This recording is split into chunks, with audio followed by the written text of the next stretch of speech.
Boa noite, sejam bem-vindas, bem-vindes, bem-vindos ao SESC.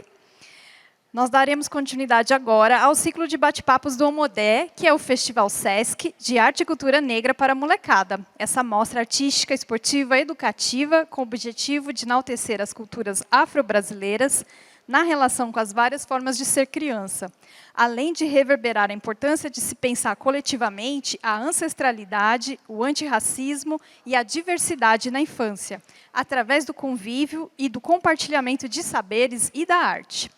Este ciclo de bate-papos é direcionado ao público adulto, sem deixar de contemplar as crianças, pois contamos com um espaço dedicado a elas, com aqui e de lá, africanidades e brincadeiras de quintais, com a Companhia Caruru, que está em diálogo com as temáticas da curadoria dessa mostra. Contamos também com a acessibilidade por meio da interpretação de Libras, com as intérpretes de hoje, Amanda e Gabi. E, ao final dessa atividade, o SESC disponibiliza serviço gratuito de van com acesso pelas escadas e elevadores. Bem, esse é o 7º dos encontros, com o título Paternidades Negras. A paternidade negra é o tema central dessa mesa, que busca explorar a diversidade de experiências vividas pelos pais negros na sociedade brasileira. Com relatos e debates, serão discutidos temas como a construção do papel do pai negro na família e na sociedade, as questões relacionadas à educação e formação das crianças e a paternidade como um espaço de resistência e afeto. Para compor o bate-papo de hoje, gostaríamos de convidar para subir ao palco o Theo Brandon e o Tiago Ribeiro. E para a mediação, o Jailton Nascimento Carvalho. O Jailton é nascido no sertão da Bahia, criado na periferia de São Paulo, filho natural de pai agricultor metalúrgico do ABC e filho adotivo do povo Camaiurá, do Alto Xingu. É licenciado em Educação Artística pela Unesp e mestre em História da Educação pela USP. Trabalha no SESC há 19 anos e também é pai do Miguel há 12 anos. Passo a palavra, então, ao mediador. Uma ótima vivência a todas, todos e todos. Obrigado, Ana. Boa noite a todas, todos e todes. Colegas aqui. Bom, o meu nome é Jailton, eu trabalho no SESC de Pinheiros, na programação dali, né? É bem próximo daqui. Agradeço por esse convite, né, para falar sobre paternidades negras. Assim, né? É uma novidade para mim, na verdade. Desde que eu virei pai, assim, virou novidade. Né? Assim, não era alguma coisa assim, que eu planejava assim, muito e sabia o que fazer, ninguém sabe. Né? As crianças não vêm com manual, né? Assim, como todo mundo sabe. Mas falar de paternidades negras, né, é falar ainda de várias intersecções, né? Então, de questões de gênero, de raça, de classe. Eu, por exemplo, né, então, como ela estava dizendo, eu nasci numa família mestiça, né, onde temos assim, a gente, entre avós, tios, tias, primos, tem pessoas negros retintos, até galegos, né, como eles dizem lá na Bahia, que é uma pessoa assim, muito branca, com o olho muito claro, enfim, e está ali na mesma família. Né? E isso significa que até os 6 anos eu morei na Bahia. Depois meu pai veio para São Paulo e trouxe a família, que éramos 4 irmãos, e crescemos ali na Zona Leste de São Paulo, né? Em São Mateus, na periferia aqui da Zona Leste. Enfim, onde eu cresci mesmo, né? Assim, na verdade, mais do que na Bahia, foi aqui no sertão aqui da Zona Leste. E até a adolescência, então, eu fui identificado e discriminado como baianão, cabeção, soró, aquele que veio da Bahia de jegue, né? Assim, enfim, esses estigmas do nordestino, né? Que foi o que eu acostumei a me esconder, né? A me defender durante a minha juventude. E eu me identificava, então, com esse lado da família, que era o lado nordestino, era só nordestino, né? Passava mal só com esse tipo de, enfim, de discriminação. Até o dia em que eu morava em São Mateus e uma mocinha negra estava entregando panfletos para organizar um núcleo de estudos, acho que de cultura africana, em São Mateus. E era uma novidade isso, acho que nos anos 90 ainda, começo dos 90, mas era uma novidade ali na região. E ela entregou esse panfleto ali para mim. E eu fiquei surpreso quando ela entregou, porque ela estava entregando só para pessoas negras, ali na Avenida Mateu Bey, para quem conhece, famosa São Mateus, não é um lugar tão longe assim. Né? E quando ela me entregou, eu fiquei surpreso dela ter me considerado negro, e eu fiquei assim, pensando, mas eu sou negro, né?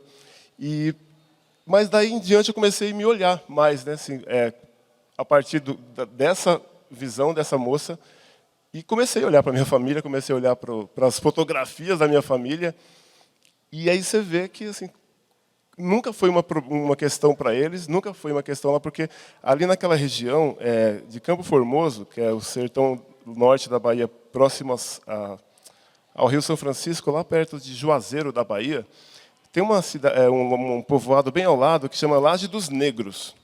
E Laje dos Negros é um local assim, mágico, é um local que parece fora do tempo, assim, é um remanescente de quilombo.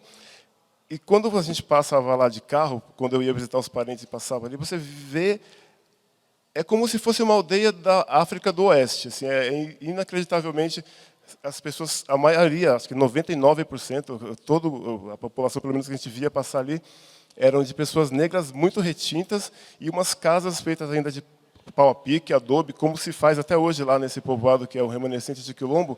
E essas pessoas sofriam e sofrem ainda preconceito pela parte dos sertanejos que estão ao lado ali, que inclusive a minha família, que não se achava negro. Aí os negros da laje são negros, mas nós, embora muitos sejam mais escuros que eu, tenham o aspecto dele, é assim, eles são os negros, né? Nós somos, sei lá, nós somos aqui, não sei nem diziam, somos os brancos, né? Porque aí eu descobri em São Paulo que também não era branco, né? Então, enfim, essas intersecções que são típicas assim, né, desse crescimento aqui do racismo brasileiro, né? Então a gente vai aprendendo muito doloridamente assim, como é viver num local que não te dá as pistas assim direto, né? Você tem que ficar tateando e sofre um preconceito ali, acha que é alguma coisa. Eu lembro de ter sofrido um preconceito numa ocasião numa casa noturna em Bauru, e a pessoa dizia que eu não podia entrar de chinelo. E eu estava com um negócio como esse aqui assim, né? Que entrei aqui assim, tipo, numa boa, ninguém me proibiu, mas nessa casa noturna dizia que eu não podia entrar de chinelo. E eu disse, mas isso não é um chinelo, isso é uma sandália. E aí ele olhou para mim assim, na época eu tinha um cabelo bem maior assim, né? Era bem alto, né? E estava com umas pessoas do Sesc de Bauru que em algum momento ficou assim, aquele clima estranho. Eu falei, não, vamos embora, eu não quero, mesmo que eu volte para casa e coloque um terno e gravata, eu não quero entrar num lugar desse. Demorou para eu perceber que aquilo não era questão de chinelo, né? Não era questão de... Mas é isso, assim, o racismo brasileiro tem essa pegadinha, né? Assim, não está fácil, assim, né? Assim, alguns estão mais evidentes, outros estão menos, mas a dificuldade é a mesma. Mas, de qualquer maneira, eu agradeço, então, o convite aqui da Ana Emília. A gente trabalha no SESC, como ela falou, trabalha já há 19 anos no SESC, e a gente organiza programações, encontros, debates, exposições, e os seus colegas fazem a mesma coisa nas outras unidades. E a gente vai lendo aquela revista, e é tanta coisa bacana, é tanto encontro com pessoas especiais como os dois aqui, e a gente não consegue, às vezes, sair da nossa unidade para vir assistir essas atividades. Então, quando surge um convite como esse da Ana Emília, que a Ana Emília eu agradeço porque me permite sair de lá e a minha chefe me liberar e vir até aqui. E eu venho aqui para assistir, na verdade, enfim, como público também, né, como aprendiz, a palestra aqui dos dois colegas.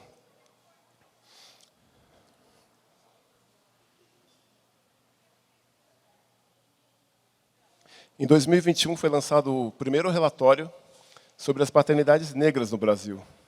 É um livro eletrônico, né?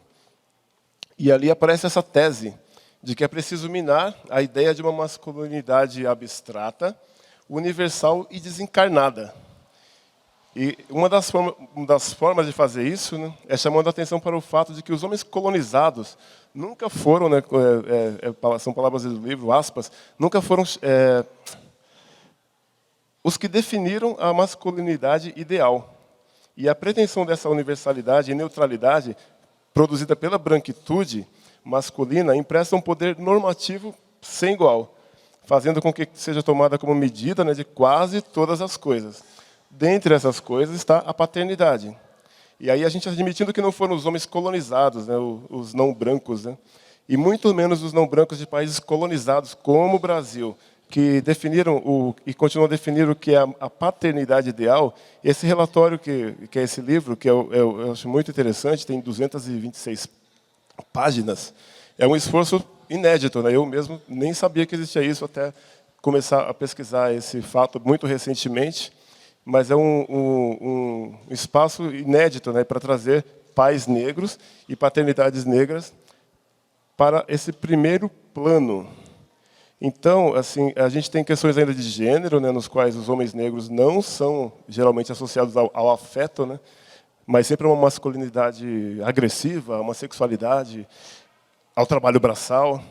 E até a questão de racismo inclusivo, né, que também é um termo também assim novo para mim, assim. Mas quando se vê, por exemplo, que a vulnerabilidade de famílias atípicas é maior quando se trata, por exemplo, de crianças negras com síndrome de Down. Então, enfim, para não me estender muito aqui na minha abertura, eu vou apresentar aqui só o currículo resumido aqui por quem a gente pode começar. Pronto, por Theo, já está sugerido ali. Theo Brandon, né, como a Ana já apresentou. Homem, trans, negro, ativista, pai de Dionísio. Essa frase é forte, né? Pai de Dionísio. Eu conheci o Dionísio agora há pouco. É técnico em informática pelo Instituto Federal da Bahia e é graduando, né? Estuda agora medicina na Universidade do Estado da Bahia. E é diretor de financeiro. Eu achei curioso esse diretor de financeiro. Mas da Liga Acadêmica de Endocrinologia e Metabologia da Bahia, que é ligada ao NEB. E eu vou deixar... Tem 15 minutos para falar. Então, acho que depois eu apresento aqui o Tiago. A gente vai deixar o Theo falando um pouquinho. Tudo bem, Theo? Deixa eu colocar aqui o meu reloginho para eu não passar muito, meu trabalho, para eu não me empolgar muito. Isso. Bom, boa noite a todas as pessoas que estão aqui presentes. Agradecer imensamente, né, primeiro ao SESC por ter promovido esse evento, porque assim são temas extremamente importantes e para mim eu carrego no meu ativismo, né, tanto a questão da negritude, da transgeneridade e principalmente, como vocês puderam ver, né, na descrição, a paternidade como algo político na minha vida, né. Como já fui apresentado um pouco, né, eu vou também trazer outros aspectos da minha vida que situa, né, o meu contexto de paternidade para vocês. No caso, eu sou um homem trans, né? Então, a partir dessa transgeneridade, algumas possibilidades são ofertadas para mim, né? E dentro das possibilidades de paternidade, a que eu escolhi vivenciar foi a de gestar o meu filho e parir o meu filho, por ter essa possibilidade. Então, a gestação do meu filho foi uma gestação planejada. Na época, eu era casado com uma mulher trans e nós decidimos pela gestação de Dionísio. Planejamos a gestação de Dionísio, né, desde os seus pormenores, aquilo que dá, né, dentro do escopo do planejamento, que tem muita coisa que foge disso. E planejamos a gestação de Dionísio. Enfrentamos muitas dificuldades durante esse processo, porque... como já foi bem dito aqui, né, o próprio exercício da família, da parentalidade, ele tem muito ainda da colonização. Então, tudo aquilo que é feito à revelia disso, né, você vai encontrar entraves desde o próprio trato, né, intrafamiliar ali, até as questões mais burocráticas de registro, que foi o que a gente passou mais, né, porque no registro de nascimento, na própria declaração de nascido vivo, né, que é o primeiro documento que é emitido quando a criança vem ao mundo, já é um documento pensado para uma lógica específica, que é da parentalidade exercida por pessoas cisgêneras, ou seja, aquelas que não são trans, e heterossexuais, né? Então, você tem naquele documento, a priori, logo, um nome de pai e um nome de mãe, ou seja, obrigatoriamente, para que aquela criança exista, ela tem que ter um pai e uma mãe, o que já exclui aí as parentalidades, né, homoafetivas, por exemplo, e quem dirá ainda as parentalidades trans, né, que a gente chama de transparentalidades. Então, a gente já encontrou esse primeiro entrave, né, no planejamento de Dionísio. A partir daí, desse primeiro entrave, a gente falou, ok, o que a gente pode fazer em cima disso? Né, porque eu tenho até um professor de história que ele sempre me lembrava, ele falava, tá, a gente está olhando aqui para o passado para quê? Né, a gente não está olhando de graça, a gente está olhando para fazer alguma mudança agora no futuro. Então, a gente sempre teve esse pensamento, eu e Una, né, que é a mãe de Dionísio. E aí a gente pensou, então, a partir disso, a gente vai tentar mudar algumas coisas, né? A gente costuma dizer que a gestação de Dionísio é uma gestação que foi pedagógica, né? Tanto para a gente, enquanto pais, que se pensava dentro de uma paternidade que, enfim, a gente não sabia um terço do que era, até Dionísio vir ao mundo, quanto para todo mundo em volta, né? Tanto da nossa rede de afetos, como dos profissionais que nos atenderam durante esse período. Então, a gente começou a pensar algumas maneiras de mudar, né, a estrutura para receber Dionísio. E isso veio desde o hospital, né, quando a gente teve que fazer diversas reuniões extremamente exaustivas para poder ter nos documentos a legitimação da minha paternidade e da maternidade de Una. Porque existem algumas coisas, né, que são óbices jurídicos, que não tem como a gente resolver, porque está ali na esfera que vai ter que passar por questões burocráticas mesmo. Mas existem também, né, o que a gente chama de boa vontade, né, a prática profissional, que você consegue mudar. No caso da declaração de nascidos vivos, a gente tem o campo pai e o campo mãe. A relação que gerou Dionísio tinha um pai, tinha uma mãe. Então, havia apenas uma prática profissional de declarar a pessoa parturiente enquanto mãe. Logo, era possível que declarasse o parturiente em questão, que era eu, enquanto pai e ela enquanto mãe. Mas, enfim, né, a gente encontra a transfobia institucional nesse processo e uma grande dificuldade para poder, antes mesmo, né, de ter Dionísio aqui, exercer essa parentalidade. Então, a gente tentou organizar isso da melhor maneira possível ao longo da gestação. Tivemos reuniões com o Ministério Público e com a Defensoria Pública junto ao hospital. Tentamos, inclusive, fazer no SUS na época, mas encontramos maiores dificuldades. E dialogamos melhor numa rede privada lá de Salvador. E depois desse enfrentamento todo, enfim, Dionísio, né, chega ao mundo. E aí já traz uma esfera assim, de debate para a gente, porque além de a gente discutir essas questões, né, de parentalidade, de pegar a questão étnica, né, de entender ainda a existência de Dionísio enquanto uma pessoa negra também. Então, toda essa discussão já estava em pauta, quando a gente também teve que lidar com a questão de Dionísio ser neurodivergente, que Dionísio é autista, suporte 1, e aí já foi algo que também não estava, né, dentro daquele planejamento. Então, a gente teve que se realocar nisso também. E é isso, assim, a gente vem desse contexto, né, de um contexto onde o que é possível se planejar dentro da transfobia e do racismo estrutural, o que não é possível, o que escapa desse planejamento, e como é que a gente, né, se articula dentro disso para poder passar uma parentalidade, né, para viver mesmo essa parentalidade com a criança e não trazer toda a carga desse ativismo para essa infância, né, que é o que principalmente a gente vem focando nesses últimos anos, né, de Dionísio convivendo com a gente. Ainda teve a questão da separação, né, que, enfim, nesse processo eu e Una a gente se separou, mas como a gestação de Dionísio foi bem planejada, nesse sentido a gente contava com isso também, né, então a gente só precisou realmente realocar aí algumas prioridades na nossa vida, quem ficaria, esse tipo de coisa. Então, esse é basicamente o contexto que eu venho, e ainda trazendo um pouco da questão, tem um tempo, da transgeneridade, eu vejo que a gente, enquanto pessoas trans, e principalmente eu, enquanto um pai trans, eu chego num contexto onde, me desculpa dizer, né, mas a paternidade cisgênera já me deixa com saldo meio negativo, né? Nós temos 5,5 milhões, né, de pais que não são declarados na certidão de nascimento. A gente tem um histórico de negligência muito grande paterno no Brasil, onde nós temos 12 milhões de mães solo. Então, eu já chego num cenário como esse, né, onde a negligência paterna ela é escancarada, né, por motivos outros que Jailton trouxe bem aqui, né, a questão da colonização que influencia muito nisso, os recortes de negritude, mas é o cenário geral, né, que a gente tem.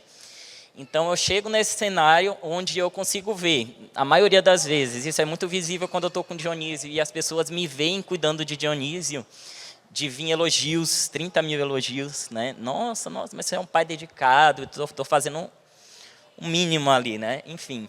Então, eu chego nesse cenário.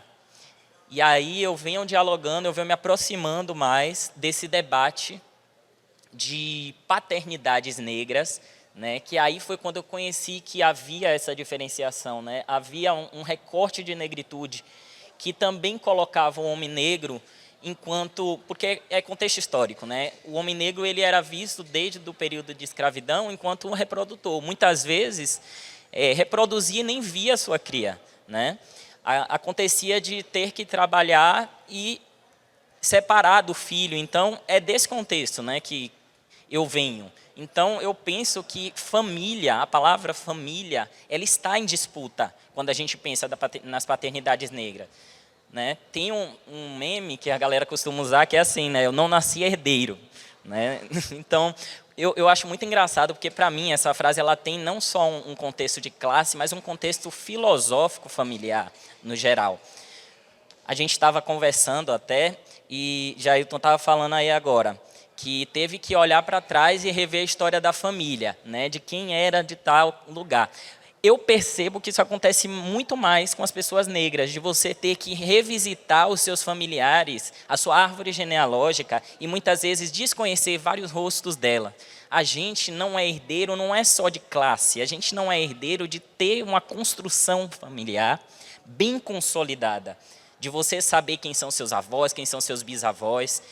E eu percebo isso de maneira muito escancarada quando eu vou, por exemplo, eu já fui na casa de alguns amigos, né, brancos, e que, enfim, a gente tem um diálogo muito legal sobre isso, e eu percebo que não há tanto essas lacunas com essas pessoas. Você pergunta quem é seu avô, qual é a origem da sua família, e as pessoas sabem nomear. Então, para mim, essa questão de herdeiro é uma questão também filosófica familiar, né, de você pensar a família como um capital também, né?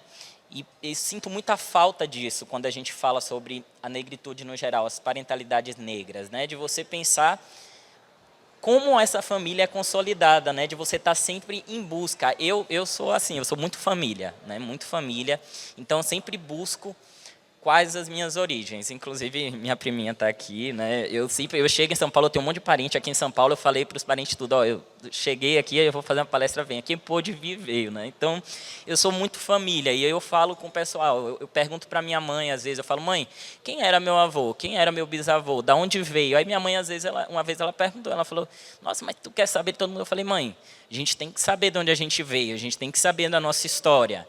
É importante a gente saber da nossa história, né? E isso é um paralelo que a gente vê muito quando a gente pensa as famílias LGBTs, porque as famílias LGBTs elas também são fracionadas por conta da LGBTfobia, né? De pessoas trans serem expulsas de casa muito cedo, e aí você ter que construir uma família a partir daquilo, né? Você não tem história. Pegar uma pessoa, Clodovil, por exemplo, foi uma pessoa que, enfim, ao ir não teve essa construção familiar, né, póstuma, digamos assim. Então é isso, é você pensar que esses rompimentos familiares, eles não são do acaso, né? A pessoa que ela não tem a família assim muito bem determinada, não necessariamente vai ser por isso, né? Porque a gente não pode generalizar, mas assim, se você for observar aquele contexto de rompimento, muito provavelmente você consiga encontrar alguns desses traços. Então, eu acho muito importante a gente discutir família por isso, de você entender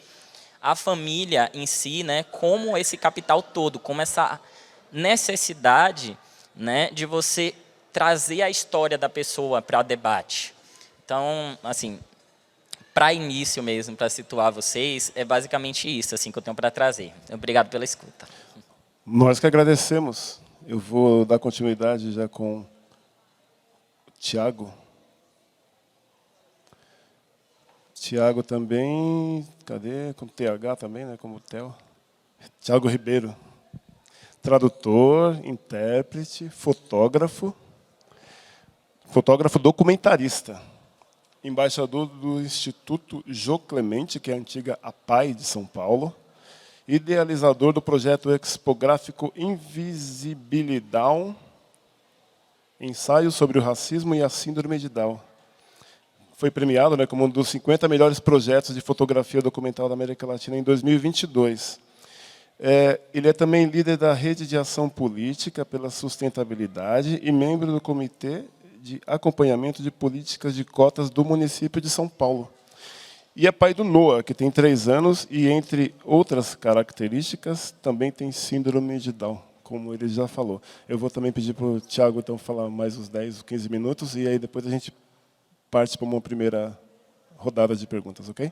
Fechado. Boa noite todos, todas.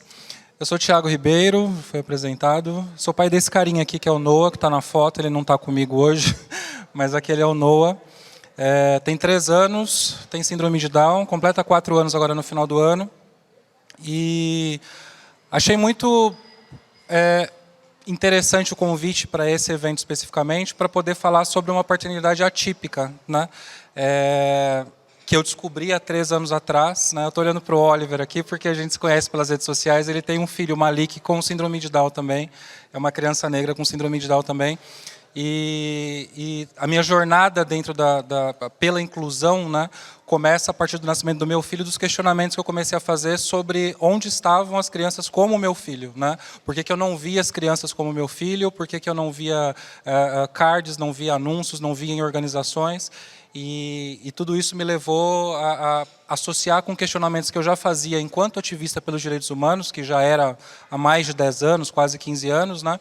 Então, a real é que não tinha nada novo para mim. Quando o Noah surge, nasce, né, e eu descubro essa invisibilidade de pessoas negras com síndrome de Down, eu consigo facilmente associar tudo que eu já tinha estudado e pesquisado sobre racismo estrutural, sistêmico nesse país, né, que esse era só mais uma forma de apagamento dos nossos corpos pretos, né, e que infelizmente eu preciso também dizer que não é somente responsabilidade da branquitude, né.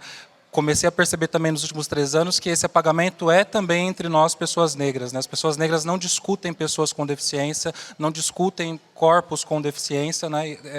É sempre a impressão que eu tenho é que é sempre o básico somente. Né? Vamos falar sobre gênero, vamos falar sobre negritude, sobre branquitude, mas o detalhe a gente não conversa muito. Né?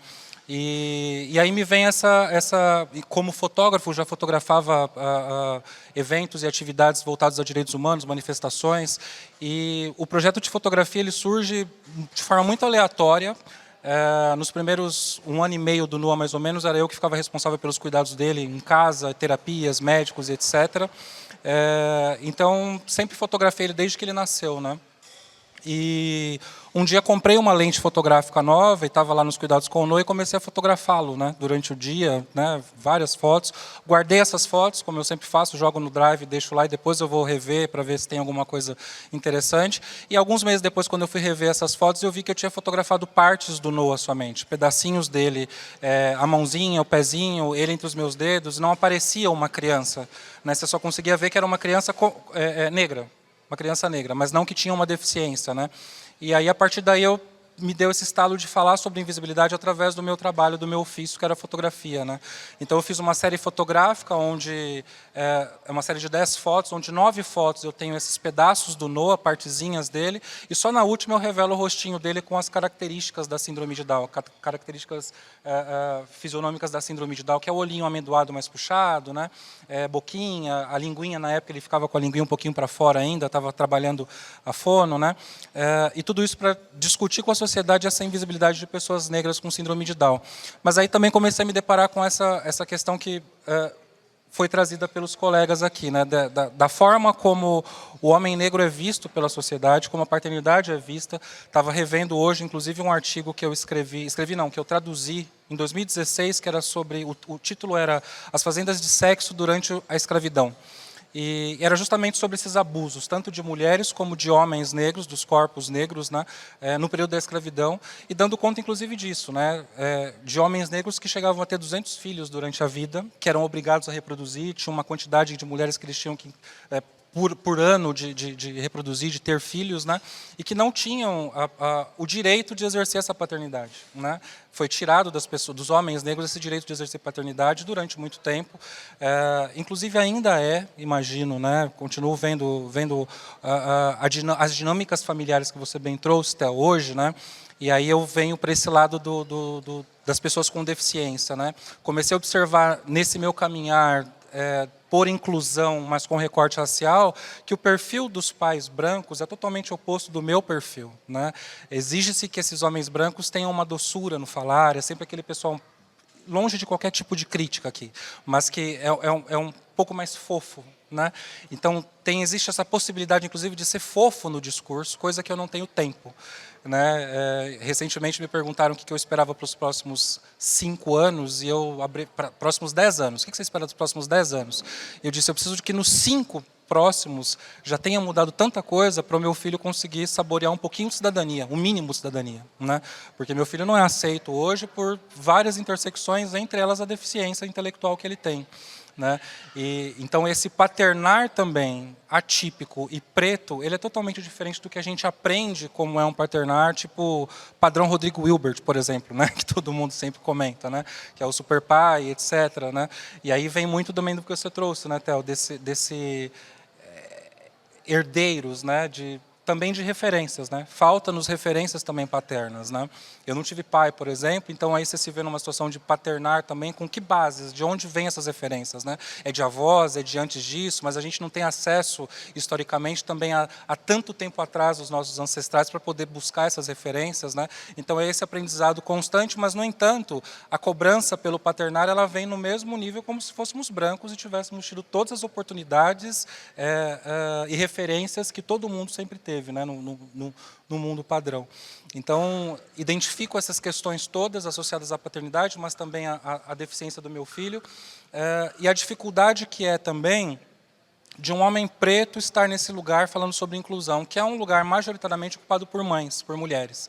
Dificilmente você vê homens nesses lugares falando sobre essas questões, né? E sempre a tentativa também de invalidação também do homem preto nesse lugar falando sobre filhos, né? A nós também é tirado esse direito também de se quer falar sobre os nossos filhos, né? E sobre as dificuldades, sobre a deficiência, sobre os desafios e etc, né? Então tudo isso com o nascimento do meu filho, o trabalho fotográfico que eu desenvolvi para começar a discutir essas questões. E lembrando assim, que o trabalho fotográfico que eu fiz, que foi premiado inclusive ano passado, ele não era nem para ser sobre o Noah, sobre o meu filho, né? A ideia desde o início era para eu buscar famílias negras atípicas e fotografar essas famílias para fazer um trabalho, né, de exposição fotográfica posterior, né?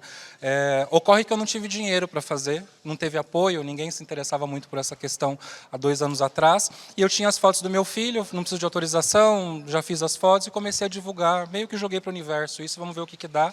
E acabou que deu muito resultado, porque comecei a conseguir fazer com que, pelo menos a comunidade das pessoas com deficiência no Brasil, e especificamente com síndrome de Down, começasse a olhar com mais atenção para o que eu estava trazendo, né? Num primeiro momento, dava a impressão que era somente um questionamento sobre estético, ou só, eu não vejo pessoas em campanhas, eu não vejo num card, eu não vejo na internet, né? Mas, conforme eu fui me aprofundando nas pesquisas, eu identifiquei, por exemplo, que a expectativa de vida das pessoas negras com síndrome de Down chega a ser 50% inferior do que pessoas brancas com síndrome de Down. Coisa que já era sabido fora, em outros países, há 30, 40 anos, e aqui no Brasil nunca se discutiu isso, né? Pouco depois do diagnóstico do meu filho, ele nasceu em 2019, em novembro, e em dezembro eu já mergulhei tentando descobrir tudo sobre síndrome de Down, né, que era um universo totalmente novo também para mim. Descobri isso também, de que no Brasil as pessoas achavam ainda, e ainda acham, que pessoas negras com síndrome de Down sequer existem, né? Ou que têm menor incidência de nascimentos. Então eram várias questões entrelaçadas com o racismo estrutural e com o apagamento das populações negras, né? Vinculado também a essa paternidade de ter que fazer barulho o tempo todo, impedindo, inclusive, às vezes você comentou, né, Theo, de não trazer tanto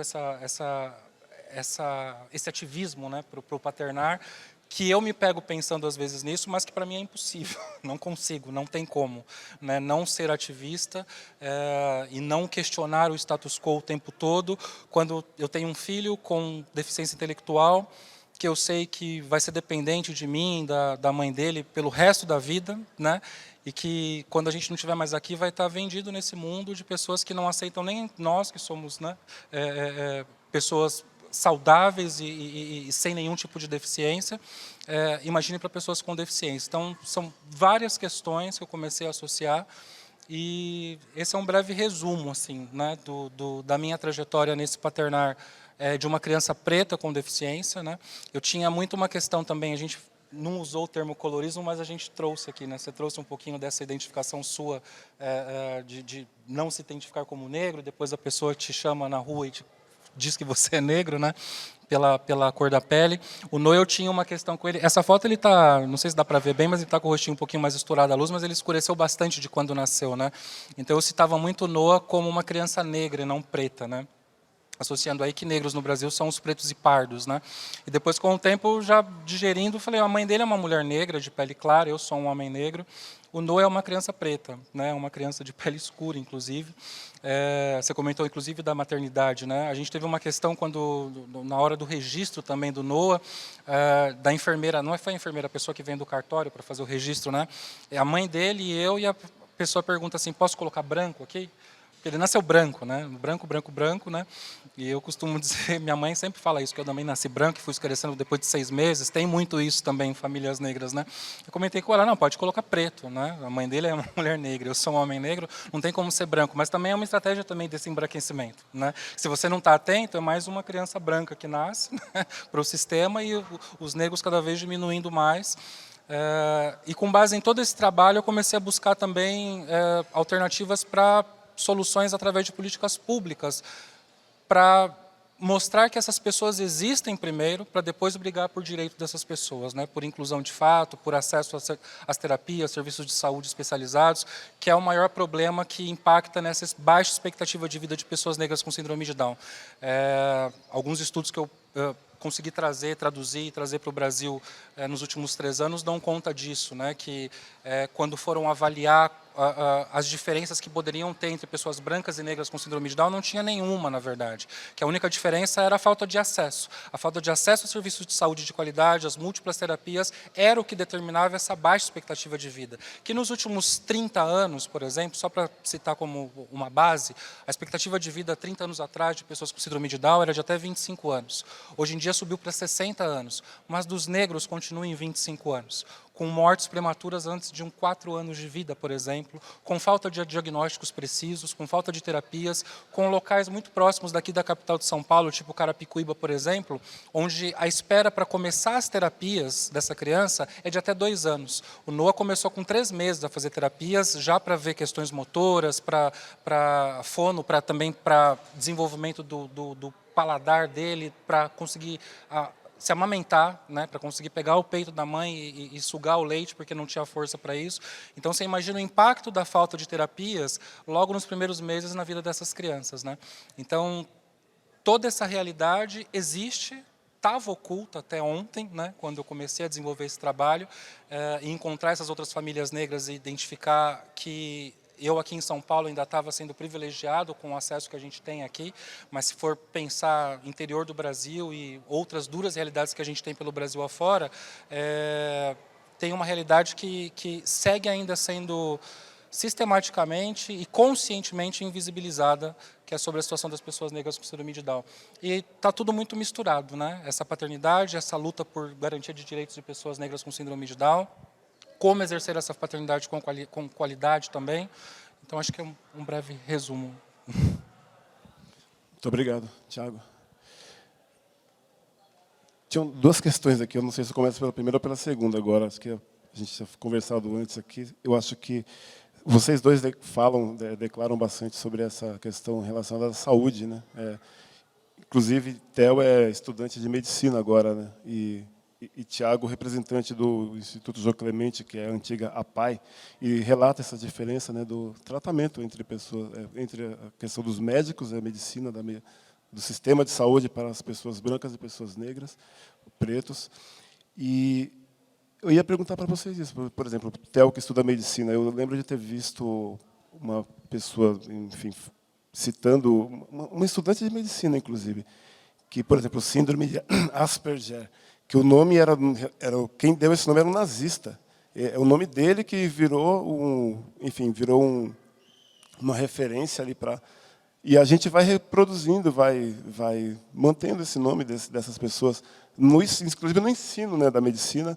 E não é só esse Asperger, o nazista, mas tem acho que a formação na medicina brasileira mesmo. Alguém disse nessa ocasião que eram repletos de teóricos declaradamente racistas e, inclusive, nazistas depois, né? E que são livros utilizados assim normalmente pela academia, enfim, E eu queria saber de vocês, assim, como que eu acho que os dois têm tratado desses assuntos, enfim, como vocês acabam lidando com isso no sistema de saúde, no trato agora, você como estudante também, né, academicamente, não sei se existe esse debate na Universidade Estadual da Bahia, por exemplo, em relação ao ensino.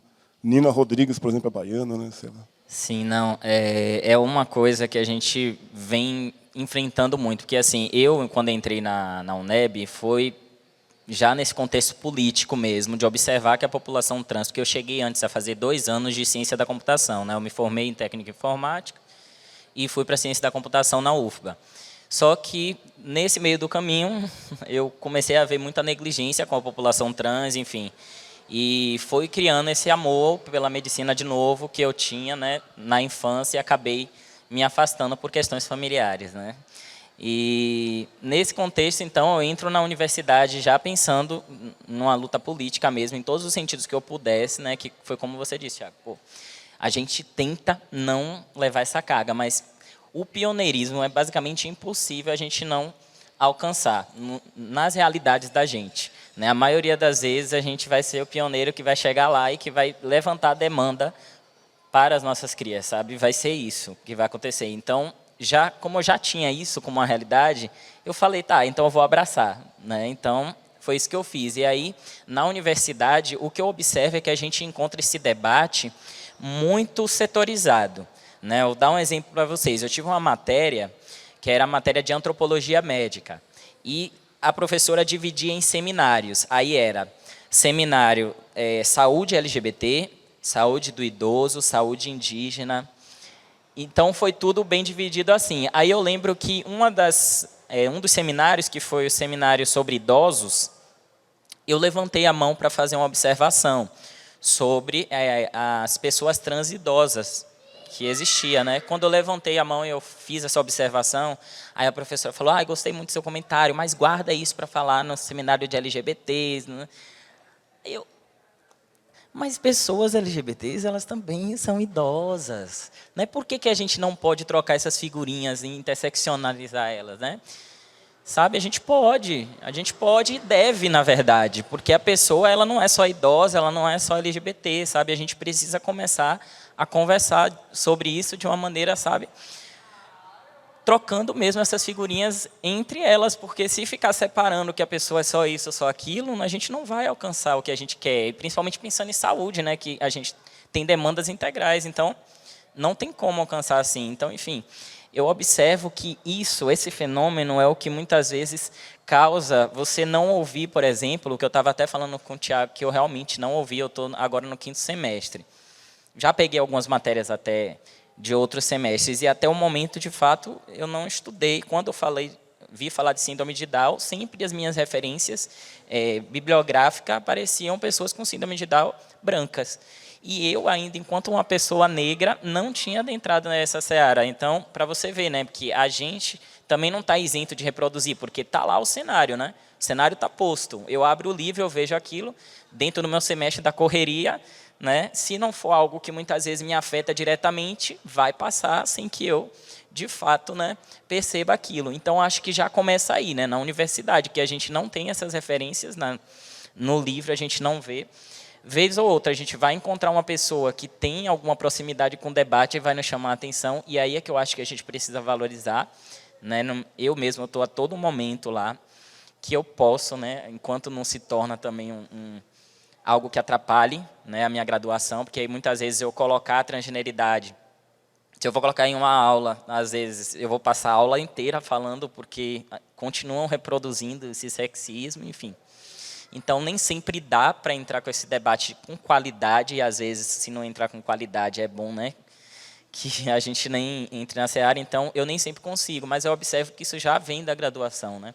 Esse déficit já vem da graduação, e aí, quando você tem os profissionais depois, né, de formado, já fica mais difícil de você trabalhar isso, principalmente falando da classe médica, que eu sei, né, que é bem difícil de você conseguir mudar a cabeça da pessoa, porque você mexe no ego, né? Você chega numa parte que você mexe no ego. A gente recentemente teve até uma entrevista, não sei se vocês acompanharam, mas de racismo científico, né? De uma ginecologista tá falando que uma mulher negra tinha um odor maior por ser uma mulher negra, quer dizer, uma médica formada há 30 anos atuando enquanto ginecologista falando isso. Então, depois de formada, é realmente muito mais difícil da gente conseguir entrar nesse debate de maneira efetiva, né? Você pode até conseguir levar a pessoa a ouvir, mas para de fato assimilar e aplicar aquilo na rotina dela é muito mais complicado. Então, acho que a gente conseguindo trabalhar isso, né, já ali na graduação, levando o assunto de uma maneira um pouco mais eficaz, a gente conseguiria melhor, né, lidar com essas questões no futuro. Agora, perspectiva para isso não se tem tantas, né, porque Tiago bem disse, às vezes as pessoas ignoram, né? Passam pelo tema e tá tudo bem, não me afeta isso aqui, então não vou entrar nessa seara. E, inclusive, pensando nas pessoas que passam por essas opressões, né? Pensando na população LGBT. Agora mesmo a gente vem vendo um movimento até, eu, pelo menos, venho observando, não sei se é bolha, né? Tem muito isso, né? Eu venho observando, entre a minha bolha, pelo menos, um discurso maior, um diálogo muito mais aprofundado com a questão da população PCD. Né, tem o Ivan Baron mesmo, enfim, o próprio contexto político que a gente viveu apresentou isso também como uma demanda crescente. Então, eu venho observando esse movimento, né, mas não tenho, sinceramente, nenhuma dimensão se ele está alcançando, né, outras pessoas. É isso. No que eu me propus a pesquisar também dentro desse contexto de paternidade atípica, o maior impacto que eu observei também nos últimos 3 anos vem justamente da área da saúde, né? De um diagnóstico tardio, muitas vezes, né? Tem uma possibilidade de você ter o diagnóstico durante a gestação ainda, quando não no momento da gravidez, no momento do parto, no momento do parto, que foi justamente o que aconteceu com o Noah. Ele nasceu e aí já levaram para fazer os primeiros cuidados e aí minutos depois me chamaram numa sala para perguntar se eu tinha alguém de olho puxado na minha família. Eu falei, eu sou uma pessoa preta, as pessoas pretas também têm olhos puxados, né? Que pergunta que é essa? Por quê, né? Até que ela trouxe que existe que o Noah tivesse síndrome de Down, né? Mas aí depende de um exame específico, que é o cariótipo, leva 15 dias para ficar pronto, né? O Noah já nasce com problemas cardíacos e respiratórios associados à síndrome de Down. Direto ele já vai para a UTI neonatal, fica 9 dias na UTI. A mãe dele tem alta 2 dias depois, a gente indo e voltando do hospital todo dia para ver o Noah. Então, esse foi o começo de tudo, né? E uma falta de acolhimento assustadora no hospital, né? Tanto com a mãe dele, quanto comigo, quanto com essa nova família atípica que estava nascendo naquele momento, né? Sem informação nenhuma, sem estrutura nenhuma, e 9 dias de um inferno total, assim, né? Da gente não conseguir informações sobre o nosso filho, de informações desencontradas, e o que salvou, por incrível que pareça, foram 2 enfermeiras negras, uma em cada turno que trabalhavam no hospital, e não era do SUS, era um hospital particular, inclusive, não tinha convênio na época, mas aconteceu essa identificação étnica em algum momento, sem precisar ninguém falar nada, né? E essas 2 enfermeiras começaram a passar informações mais mastigadas para nós sobre o andamento do Noah, o desenvolvimento do Noah, né? E a gente sai nesse contexto, né? Mas para além disso, né, tem várias pesquisas dando conta, né, de como o corpo médico, principalmente, né, tem um impacto direto nessa baixa visibilidade de pessoas negras com síndrome de Down, na expectativa de vida, no atraso no desenvolvimento, né. Pesquisa recente dando conta, por exemplo, que existem médicos saindo de universidades ainda hoje, acreditando que pessoas negras são mais resistentes à dor, né. Teoria da época de escravidão ainda, né? Que a gente era feito para o trabalho, que a gente nasceu para aquilo, para ficar no sol quente, pegando peso e etc. Né? Então, você vê isso muito evidente hoje em dia, né? Em termos mais diretos. Né? Em violência obstétrica, por exemplo, na falta de anestesia que mulheres negras, né, na hora do parto, por exemplo. Né?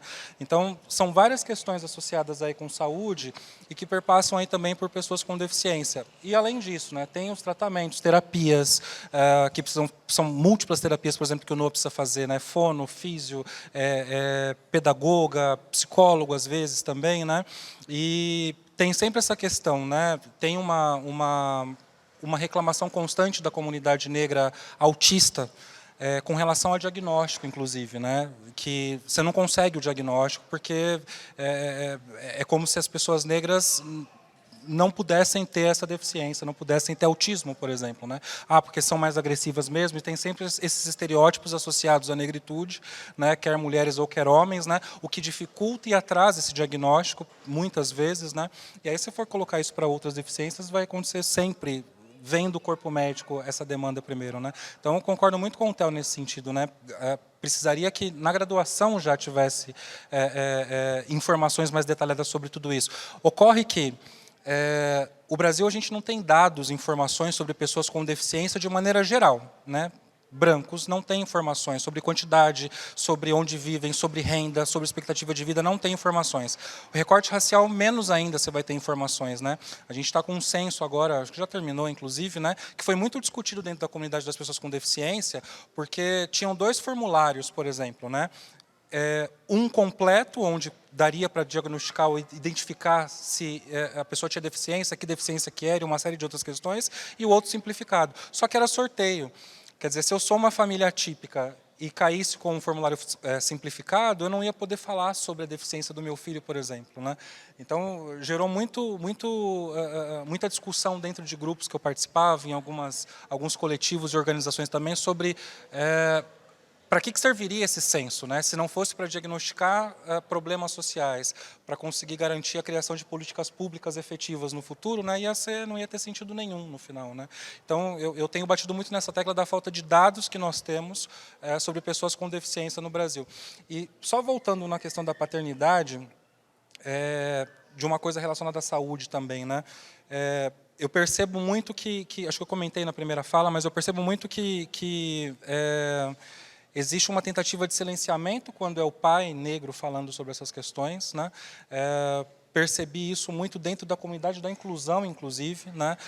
De quando eu trago esses dados, e assim, não tirei, sei lá, de jarra de água as informações que eu trouxe sobre invisibilidade, né?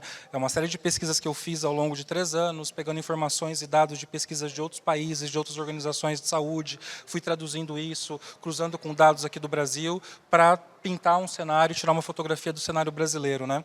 E quando eu começo a trazer essas informações para a comunidade da síndrome de Down aqui no Brasil, a primeira questionamento é: mas de onde são essas informações? Como que você sabe? Tem certeza? Sabe, você não está vendo pessoas negras com síndrome de Down?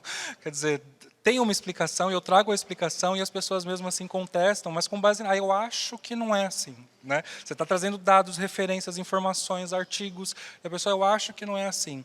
E é de colocar o homem negro nesse lugar, né, de ignorância, de não ter esse tato para tratar de questões mais sensíveis, né, porque a gente é associado com essa brutalidade o tempo todo, né, com essa violência o tempo todo, né. Então acho que tem muito desse lado também dessa paternidade que a gente evita o máximo, né, não se contaminar. Tive recentemente conversas com pessoas que já montando grupos de pais, né, pretos para discutir masculinidade, paternidade, né, um local de troca, de acolhida, né, mas é o que você trouxe também, né, Theo? Quando a gente é pioneiro na coisa, não tem muito espaço para essa acolhida, né? A gente está sujeito a essas violências e se eu parar, por exemplo, o que eu estou fazendo, eu não sei se uma outra pessoa continua fazendo, né? Espero que em breve outras pessoas se somem a mim, assim como você, né, que dei o ombro também, continuem lutando também por melhorias, por mudanças, né? Mas por enquanto eu pelo menos pessoalmente não consigo enxergar um ambiente acolhedor o suficiente que contemple todas as minhas demandas e dores e sofrimentos, né? Então a gente, como diz o Emicida, né, levanta e anda e continua. Deixa eu fazer só uma observação, porque senão eu esqueço. É porque o Thiago falou algo muito importante aqui, né, que foi sobre o diagnóstico de Noah ter vindo no parto, né? E a síndrome de Down pode ser diagnosticada no pré-natal. Inclusive, o pré-natal tem como rastreio das morfológicas, né, a síndrome de Down. Não sei qual foi o seu contexto, mas eu estava lendo alguns artigos sobre isso, falando sobre a violência durante o pré-natal, inclusive vivenciei algumas, né? Que a população negra e a população LGBT, né, principalmente eu estava olhando um histórico de casais de mulheres, né, que relatavam isso, e só para a gente observar o quanto, né, que isso pode ter um impacto no final, porque o diagnóstico precoce ajudaria muito, né, você conseguir se preparar nesse contexto. Então, assim, você afastar a população negra, a população LGBT, enfim, desse espaço que deveria ser de acolhimento, pode trazer muitas consequências mesmo, né, depois. Então, é pensar, por isso que eu digo que a formação desses profissionais já deveria ter sido pensada, né, imaginando um contexto desse. No meu caso, por exemplo, e aí eu citei especificamente com um profissional de saúde, mas não é só isso que influencia. No meu caso, por exemplo, quando eu estava gestante, eu não usava uma prioridade.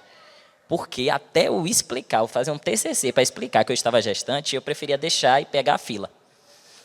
Porque demoraria menos tempo a fila do que a explicação. Então, assim, sabe, é você pensar quantos lugares por exemplo, eu deixei de ir, eu ficava muito em casa, né?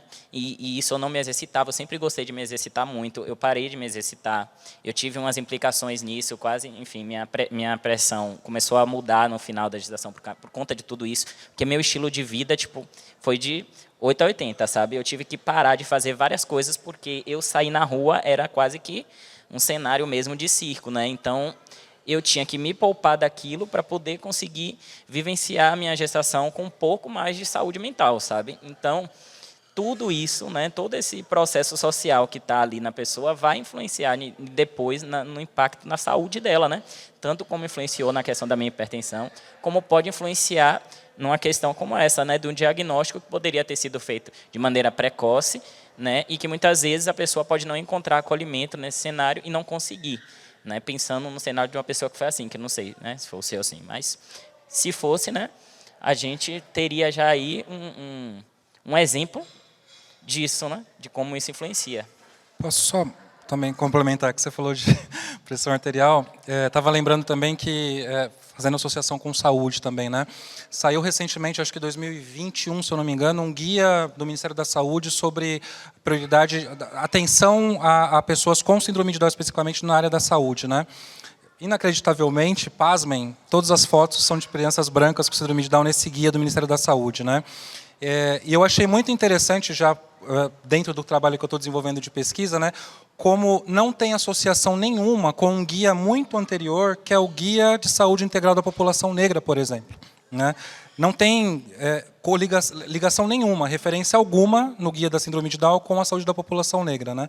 Então, assumem realmente naquele guia que só existem pessoas brancas com síndrome de Down, né? E aí você falou de pressão arterial, que é uma patologia também que é comumente associada à raça negra também, né? Como doença falciforme, que eu tenho, inclusive, pressão arterial, diabetes e uma série de outras que o Ministério da Saúde há muitos anos já fez, né? Quer dizer, como que você lança uma cartilha hoje, né, 2 anos atrás, falando de uma deficiência e não linka com a saúde da população negra? Quer dizer, o meu filho, além da síndrome de Down, além da deficiência que ele tem, ele ainda está abaixo também dessas questões associadas à saúde da população negra. E que, infelizmente, quando a gente leva no médico, os médicos não têm a mínima noção. Coisas que a gente passa, às vezes, levando no médico, o médico, não, é só isso, não, o desenvolvimento está normal. Normal com base no que você está se baseando? Qual que é a sua referência? São as crianças brancas, né?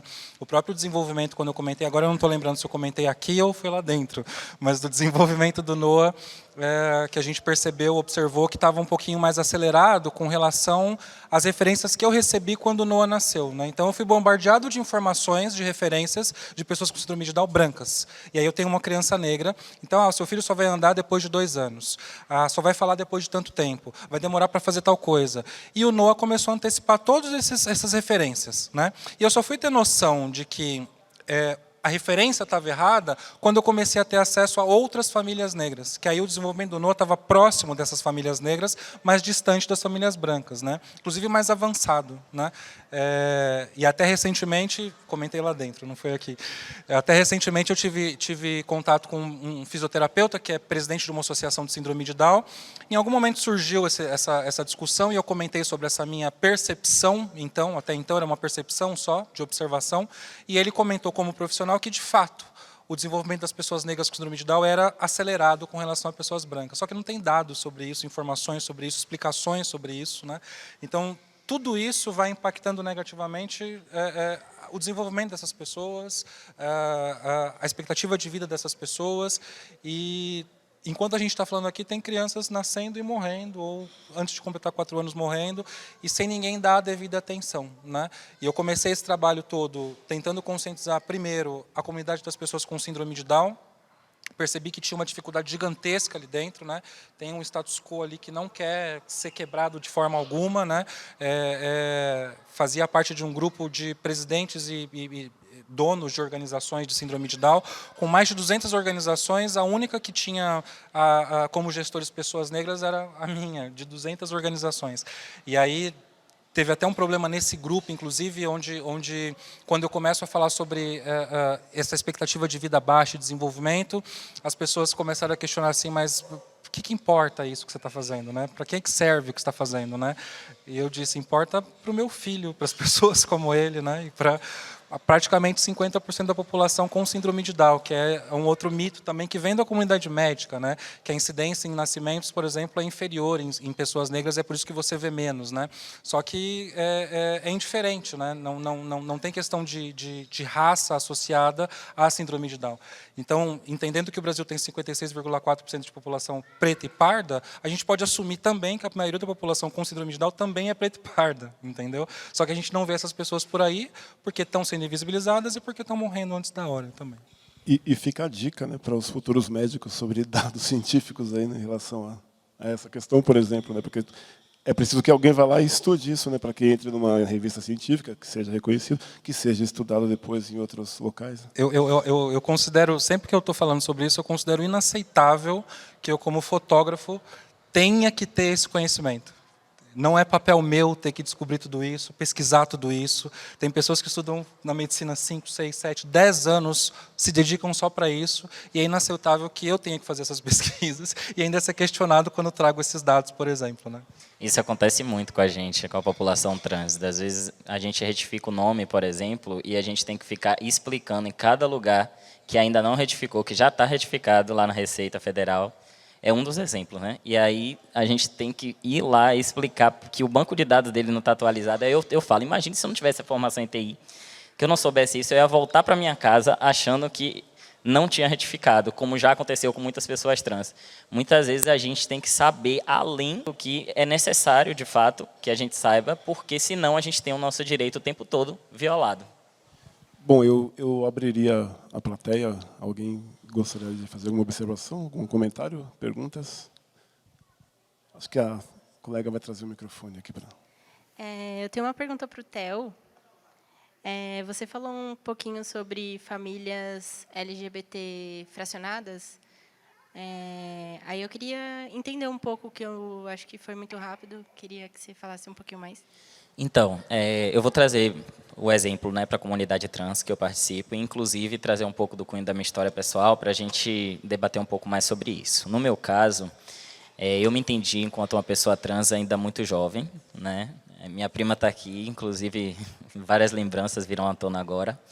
E na época em que eu me entendi enquanto uma pessoa trans, eu vivenciei algumas violências no meu seio familiar, em que isso me tirou de casa logo cedo. Então, com 15 anos, eu já sabia o que era pagar meus boletos sozinho, né? Morar só. Isso veio muito cedo, né? E fazendo até um paralelo com a negritude, a gente pensa, quando uma pessoa negra ela sofre racismo, normalmente ela sofre o racismo na rua, né, por exemplo, e vai para casa. Ela vai ter outras pessoas negras, que ela vai contar aquele racismo e muito provavelmente essas pessoas vão acolher. Né? A gente que é LGBT acaba não vivenciando sempre isso. Na verdade, na grande maioria das vezes, a gente não encontra esse acolhimento em casa. Quando a gente vivencia essa violência, né, na rua, que a gente chega em casa, e isso aconteceu muito na minha família, há uma segunda violência dentro de casa, né, de entender aquilo ali como errado. Né? A minha própria saída daqui de São Paulo foi isso. Eu morei aqui em São Paulo até os 15 anos, né, que foi essa época. Na época, minha família soube que eu me relacionava com mulheres e eu fui com a roupa do corpo, né, colocado dentro de um avião no mesmo dia para ir para Salvador. Pelo meu tio, que é o pai dela. Com uma touca daquelas de ladrão, me jogou no fundo do carro e colocou lá. E aí, assim, eu fui parar em Salvador, com a mochila nas costas e minha roupa do corpo. Quando eu cheguei lá, minha mãe falou que ia me buscar, porque ela nem sabia o que estava acontecendo, na época ainda. E aí, quando eu cheguei lá, eu olhei para ela e abracei ela muito. Ela me perguntou o que estava acontecendo e eu não falei. Por que eu não falei? Porque eu sabia que quando eu falasse, o seio que ela veio, né? Que inclusive era até um seio cristão, tinha todo um dogma envolvido que acreditava que aquilo, a minha existência era errada, né? Então, eu sabia que quando a minha mãe soubesse o porquê eu estava ali, ela ia ser igual a ele. Então, aproveitei o que pude, né? Abracei ela com muito afeto na época. E aí, logo depois, eles se falaram, ela soube e foi isso que aconteceu. Então, houve um rompimento familiar, eu precisei sair de casa logo. E aí, eu vivi muito tempo, né, morando só, e quando eu tive Dionísio, eu ainda não falava com minha mãe. Minha mãe se aproximou recentemente, quando Dionísio fez 2 anos, no aniversário de 2 anos de Dionísio. Mas antes disso, esse período a gente não se falava. E aí eu fui escolher o nome de Dionísio, a partir da minha retificação, e eu pensei, e junto com a minha retificação, veio o sobrenome Brendel, né, que tem toda uma história envolvida. Aí eu falei, eu não tenho família, porque eu não tinha a minha parte familiar, né, da minha mãe, dos meus tios, enfim, ninguém. E eu falei, o nome do meu filho não vai ter o nome dessa parte da família. Porque na hora que eu precisei, quem precisou entrar comigo lá no período da gestação foi a família Diuna. Então, eu decidi que eu não colocaria o nome, né, da minha família nele, e não coloquei, tanto que o nome dele vem só com o meu sobrenome Brendel. E eu vejo isso quase que como uma materialização de como é, sabe, na comunidade, de você ter esse rompimento inicial, né, e você ter que criar, realmente lapidar uma família a partir disso. Porque, na verdade, não é visto nem como um direito da população LGBT ter família. Uma das máximas, inclusive, que utilizam contra a população LGBT é que não reproduzimos, né? E aí as pessoas trans chegam mostrando, no outro contexto, que não é bem assim. As famílias homoafetivas cisgêneras já mostravam isso, né, formando as parentalidades socioafetivas, tudo isso. Mas a gente já traz essa outra demanda de reprodutividade, né, que já não era também tão discutido. Então, o que acontecia era muito isso, né, de você ter esse rompimento, que acontece até hoje, eu vejo acontecer muito, né, de você ter esse rompimento familiar, e aí, a partir daquilo ali, as pessoas trans criam em situações, inclusive, super assim, vulneráveis, outras famílias, de dependências afetivas, dependências, sabe, financeiras, de parceiros e parceiras, porque não tem uma base familiar. Por isso que hoje eu digo que a minha luta é familiar, né? Porque a gente, quando a gente tem família, a gente não se vê só mesmo no mundo, né? Eu já tive que passar muita coisa, a minha graduação mesmo foi escolhida a priori, tudo pensando nisso, você não tem tempo de raciocinar o que eu quero fazer. Eu dei risada que um dia desse eu fiz um concurso, aí a menina falou para mim assim, oxe, mas você não está estudando medicina? Eu falei, minha filha, eu sou preto e eu sou trans. Eu vou estudar medicina e eu vou fazer o que aparecer na minha frente para sobreviver. Né? Se eu tenho a oportunidade de fazer um concurso e estudar medicina junto, eu vou fazer, porque... Aí eu usei a máxima, eu não nasci herdeiro. Então, eu estou construindo agora a minha herança, né? Minha família é a partir disso. Então, assim, eu vejo a fragmentação da família muito forte na população LGBT nesse sentido, de você realmente ter que refazer, ter que se reconstruir enquanto conexão, a partir de você se colocar enquanto LGBT. Né? Poucas pessoas que são da comunidade conseguem manter os seus laços familiares intactos a partir dessa identificação, sabe? E Una foi uma delas. E você percebe a discrepância, se você vê a minha vida de Una, de qualidade de vida que a pessoa que é acolhida tem da que não é. Né? A mãe dela que escolheu o nome dela, a mãe de Una. Né? A mãe dela brigou por ela em casa, então é todo um outro contexto, tanto que a gente conseguiu ter Dionísio, né, nesse caos todo, graças a essa estabilidade que a mãe dela trouxe, a família dela que, né, esteve com ela nesse período trouxe. Então é basicamente assim nesse sentido. Eu sou pai da Ana Carolina, a gente meio que perde o nome da gente, né? A gente vira, né? A gente é pai das nossas crias, né? Pai do Noah, pai de Dionísio, né? Eu queria primeiro dizer que eu achei muito importante o pai do Noah dizer sobre essa questão do sentido de urgência, né? Todos nós, pais, mães, temos sentido de urgência, mas diante desse desafio, eu quero dizer que do sentido de urgência, o sentido de urgência de vocês é muito premente, muito importante. É importante ouvir isso também. Tem uma questão que eu acho que sobre a qual eu queria falar, que tem a ver com os dois contextos que vocês narram, que é o quanto o serviço de saúde, ou privado ou público, é tocado por essa questão constantemente, não se reorganiza para isso, né? Eu já tive experiências na saúde pública que apontam, por exemplo, para uma dificuldade permanente de reconhecer e de respeitar, por exemplo, o nome social, enfim, que é uma questão até mais simples de se resolver, não é? E ela insistentemente sobre ela é criada uma barreira. Mas eu acho que eu queria entender um pouco, né? Porque você sendo aluno de medicina, existe um papel importante de militância que cumpre estando lá, né? E colocando essas questões, porque é também desse processo que os bancos das universidades, os currículos, enfim, vão podendo ser reconstruídos e revisitados para superar essas questões, né? Mas acho que esse sentido de urgência nos impõe uma questão que não estão postas nas associações, por exemplo, que lidam com as questões de deficiência ou de gênero, enfim, que estão nas estruturas de poder que tratam da medicina mesmo, que exerce um poder muito grande para regular todo o sistema de saúde. Quando a gente fala, por exemplo, do poder que o colegiado de médicos, né, o CRM, né, tem, por exemplo, para regular o próprio número de universidades de medicina, e controla isso até hoje, ele também tem de definir o que é medicina, o que não é, quais temas devem ser tratados ou não, né?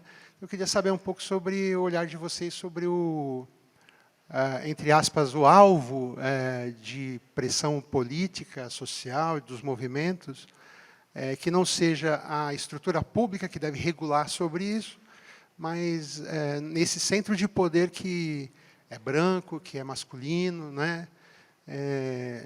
Que exerce uma força muito grande para que as estruturas não sejam revistas.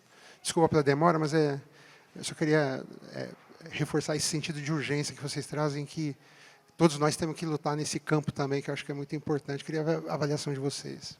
Só lembrando que a gente está se encaminhando para o final, a gente combinou acho que às 20h30, então você pode ir respondendo e finalizando o raciocínio dos dois, por gentileza. Seu nome, desculpa? Pai da Ana Carolina.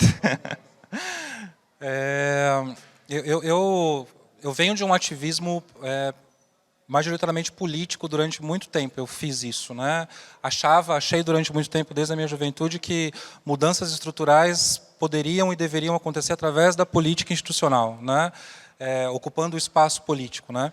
E a vinda do Noah me leva para um outro caminho de fazer um ativismo muito mais na sociedade civil, né, organizada, ou simplesmente como cidadão, e percebo que consegui resultados muito mais expressivos nesse ativismo do que na política, né?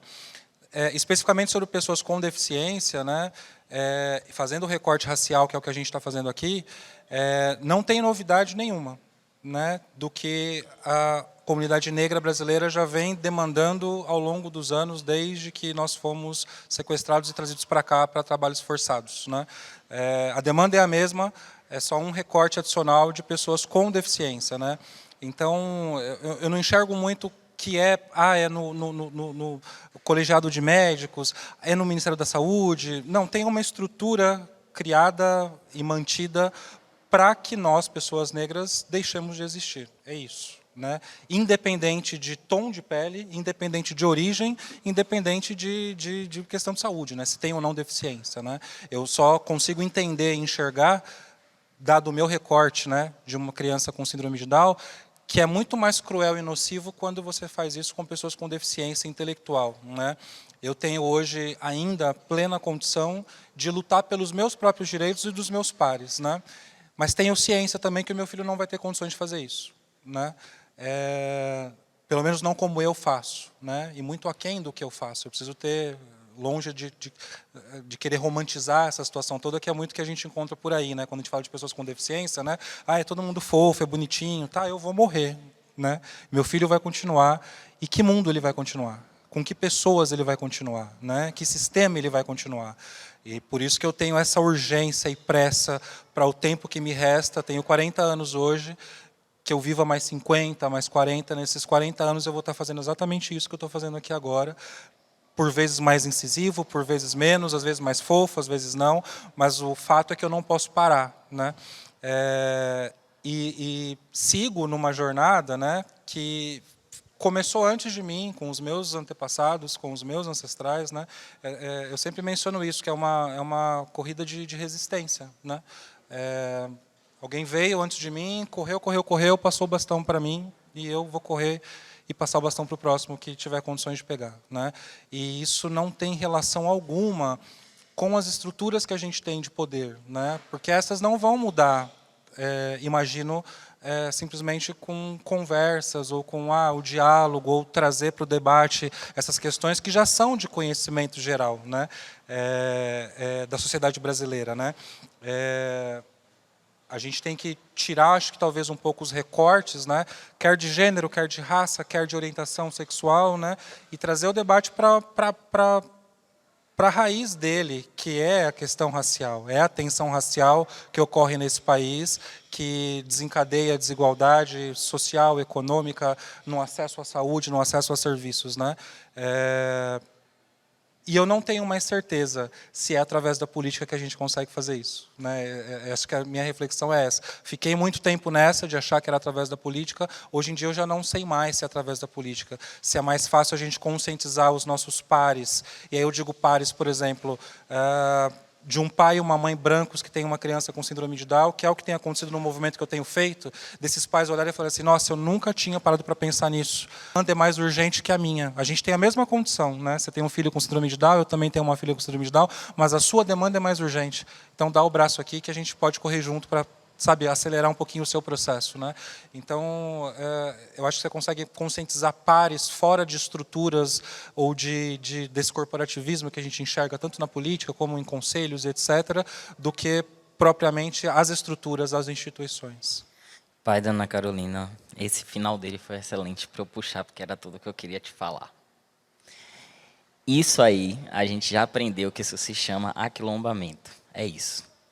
Eu sou cético também com relação ao que vem de lá de cima. Não acho que é o que vai acontecer e não vejo que é o que acontece. O que eu observo que a gente vem trazendo de movimento a gente pega a base, o que a base está passando, né? A gente se une, a gente entende o que a gente tem prioritariamente de semelhança, ao invés de ficar focando nas diferenças, né? E a partir disso a gente vai tentando construir alguma coisa. É o ideal? Não é, pelo contrário. A gente acaba passando muita coisa quando a gente faz isso. Por exemplo, a UNEB, que é a universidade que eu estudo, foi a pioneira para implementar ações afirmativas para pessoas trans, pessoas do espectro autista e tudo isso. No entanto, a gente que está lá, a gente sabe. A gente teve um problema agora com um estudante autista, que o professor falou que não ia dar aula para ele na sala porque não sabia explicar para ele as coisas.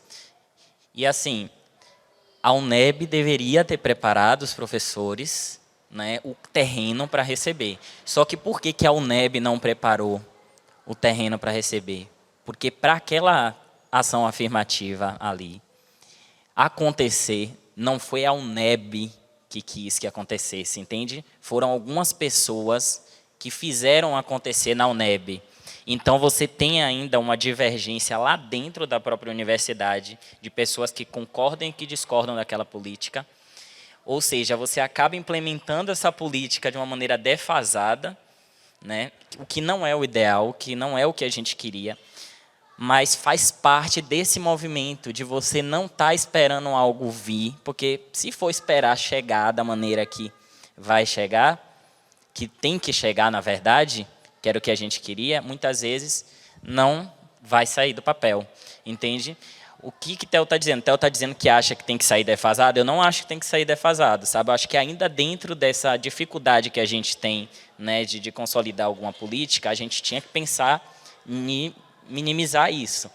Mas isso explica também o fenômeno, sabe?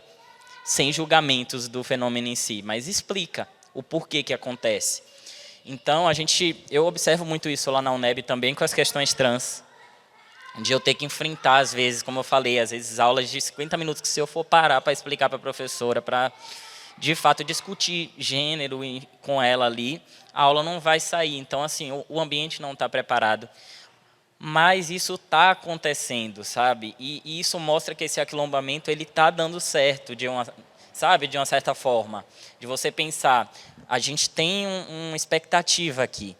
Eu achei muito interessante que, recentemente, a Sociedade Brasileira de Endocrinologia fez um posicionamento sobre hormonização em pessoas trans, né? E eu achei interessante porque, tipo, eu participo muito, né? Eu tenho muito interesse na área de endocrinologia, porque é justamente que eu quero atuar muito na saúde da população trans, pensando na hormonioterapia. E alguns movimentos vêm surgindo de maneira individual, sabe? E isso é tão complicado, porque a gente até falou mais cedo, você falou alguma coisa que eu não lembro nesse sentido, de o direito ele não está consolidado, né? Eu vejo muito isso, quando a gente consegue alguma coisa, é muito na conversa, é muito no diálogo, não é uma política mesmo, né? Que você consegue... A maioria, parece, dos direitos LGBT são assim, no geral.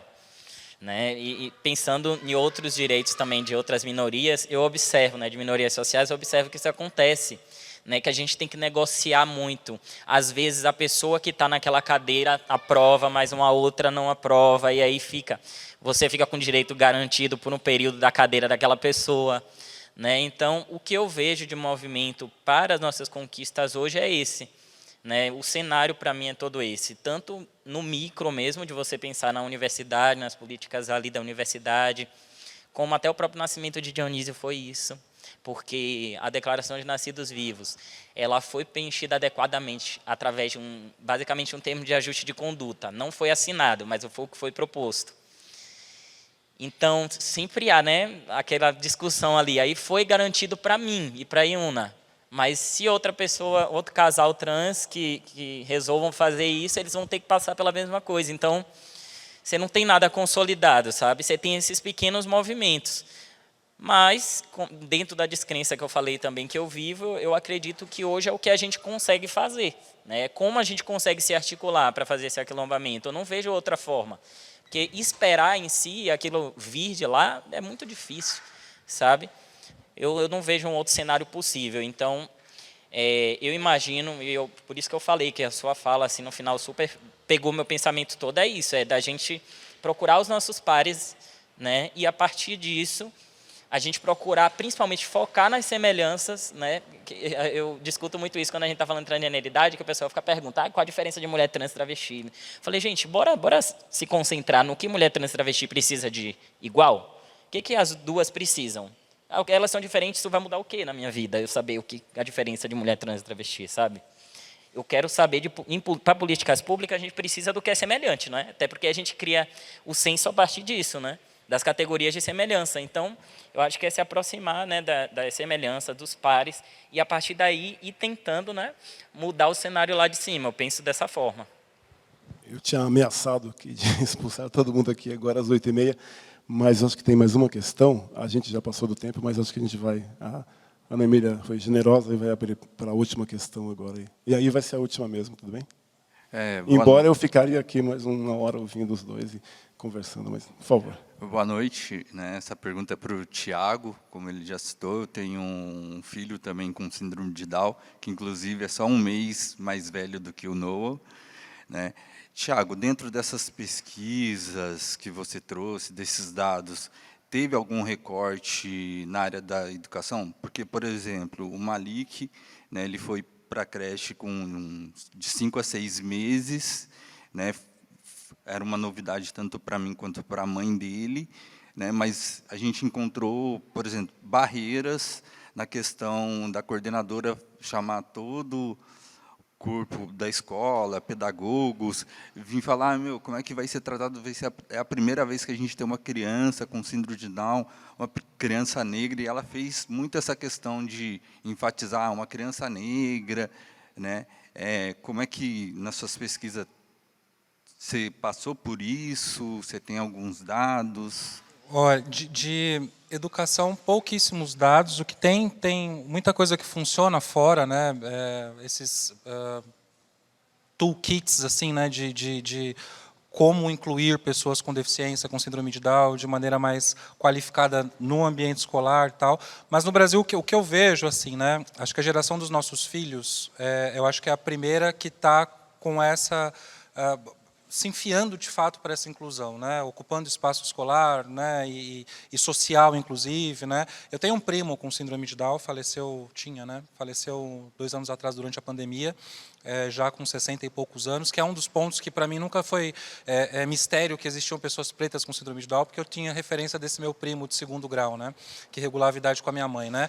Mas numa geração que ficava escondido dentro de casa, né? Não ia para a escola, não ia para evento social, não ia para lugar nenhum, né? E me imagino, o termo talvez não seja esse, talvez seja até pesado, mas nossos filhos são cobaias hoje desse sistema, né, de como que vai funcionar, infelizmente, né? O sistema não está preparado para receber os nossos filhos, não está preparado nem para receber as crianças típicas, né? Quanto mais as atípicas. Essa é a real, né? Então estão lá para tentativa e erro, infelizmente, né? Cabe a nós, pais, mães, ficarmos atentos a isso, né? Se sofrem algum tipo de violência ou não, né? O Noah a gente colocou na escolinha, ele estava quando ele completou 2 anos, né? Mas ele tinha mudado para o interior, para Hortolândia, uma outra realidade de São Paulo, é mais tranquilo, na escola excelente. A escola já estava acostumada a receber crianças com algum tipo de deficiência, então o Noah não foi o primeiro com síndrome de Down também, então tinha autistas, tinha TDAH, tinha não sei o quê, já tinha uma estrutura mais ou menos montada que já sabia como lidar com essas crianças, né? Que não é nem o ponto principal, né? Porque eu acho que a sua preocupação com a minha, como pai de uma criança com síndrome de Down, não é que ele vá para a escola e se divirta na escola, é que ele aprenda, né? Que ele seja formado, né? E esse é o principal gap que eu imagino, né? Que existe hoje, né? Nossos filhos vão para a escola, né? Estão aprendendo? Estão recebendo educação de qualidade? Não estão, porque os professores não são qualificados, não é que não são qualificados, não são preparados para isso, né? Não são formados para isso. Até então, né? Não recebem na graduação esse tipo de matéria, não sei nem qual que é o nome de matéria, né? Como lidar com crianças com necessidades especiais, né? Pedagogia específica para isso, né? Então tem muito teste hoje em dia de profissionais, pedagogos que acho que testam ou se associam com outros profissionais e criam metodologias e às vezes dá certo e tentam de alguma forma, né? Mas no Brasil de maneira geral não vi nada disso, e o que eu vejo muito é isso, né? Nossos filhos vão para a escola, só. O que já resolve um grande problema para algumas famílias para poderem trabalhar, por exemplo, né? Do que ter que ficar 100% do tempo em função da criança, que é o que acontece na maioria das famílias, né? Tem um dado interessante sobre a chegada de uma criança com síndrome de Down no seio familiar, que imediatamente após a chegada dessa criança, 50% dessas famílias já perdem 50% do seu poder financeiro. Porque um dos dois, se é uma família padrão, pai, mãe, mãe, pai, um dos dois tem que sair do trabalho para se dedicar exclusivamente aos cuidados com essa criança. Normalmente, num país como o Brasil, extremamente machista, patriarcal e desigual, quem sai é a mulher, que normalmente ganha menos do que o homem, né? E vai se dedicar exclusivamente aos cuidados dessa criança, né? Então, você já tem a renda diminuída em 50%. Né? Então, é essa realidade toda, né, que cruza com essa questão de educação. Então, são muitas variáveis, mas, assim, resumindo, não tenho dados sobre isso específicos, né, mas vejo que, como eu disse, né, os nossos filhos estão ali para serem testados. Né.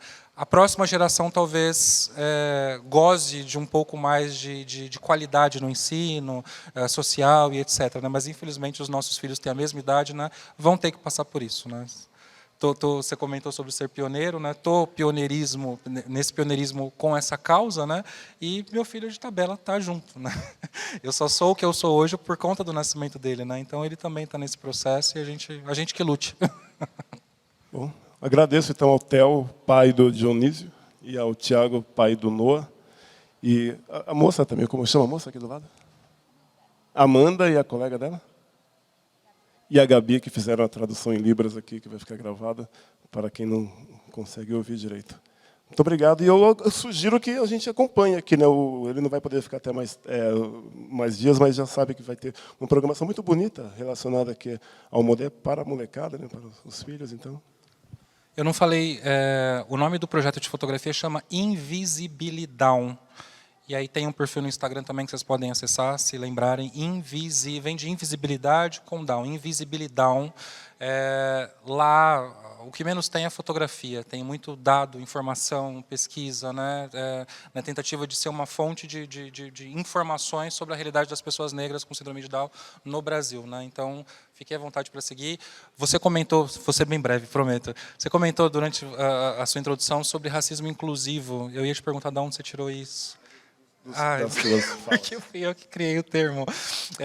Fiz um e-book recentemente sobre, que o título é Racismo Inclusivo, dando conta do que é esse racismo inclusivo, que eu acabei criando esse termo para dar nome ao que eu estava pesquisando, né, associando com racismo científico, racismo estrutural, com racismo ambiental, por exemplo, mas trazendo para essa realidade das pessoas com deficiência, né, especificamente, porque estava muito solto, eu acho. Né? Está falando só de desigualdade, só de racismo? Não. É um racismo específico voltado para pessoas com síndrome de Down, e vocês encontram esse material todo também lá no perfil do Instagram.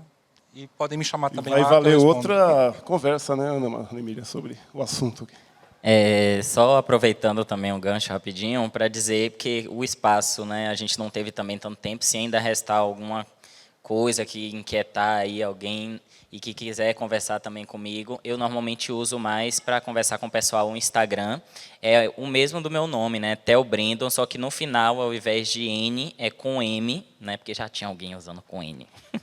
Aí eu tive que pegar com M mesmo, aí botei lá. Aí, se quiserem, podem me procurar lá. Se precisar também, eu tenho logo no link na bio, né, um formuláriozinho que eu deixo de solicitação de palestra, para se quiser uma conversa, né, um pouco mais demorada, aí deixa lá, marca tudo direitinho, que daí a gente pode conversar um pouco mais sobre esses assuntos. Tá? E agradecer, né, novamente a oportunidade. Para mim foi riquíssimo, aprendi muito também. Né? É sempre uma troca quando eu vou para...